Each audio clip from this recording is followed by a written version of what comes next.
চারটে ডিম দাও না। হ্যাঁ বাবা দিচ্ছি। কাকা ছোট ছোট নয় বড় বড় দাও। এর থেকে বড় হবে না রে ভাই। আরে তুমি বুঝতে পারছো না, বাড়িতে লোক আসবে, মা বলেছে বড় বড় ডিম নিয়ে আসতে। কোথায় পাবো? এই তো দেখ না, দেখ এই কে তো আছে, দেখ না। তুমি দেখো না অন্য জায়গায় আছে কিনা বড় বড় আর ডিম। কোথায় পাবো?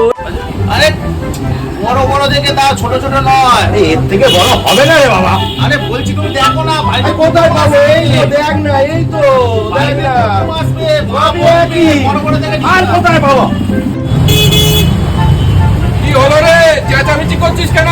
আর বলো না, বাড়িতে চারটে ডিম নিয়ে যেতে বলেছে। হ্যাঁ। ঠিক আছে, আর গৌতম দাকে দেখো না, এই ছোট ছোট ডিমগুলো খুঁজে খুঁজে দিচ্ছে। আরে গৌতম ওইরকমই, তো বড় ডিম খাইলে ওরা এত কষ্ট হয়, তাহলে মুরগির অত কষ্ট হয় না। ঠিক বলেছো।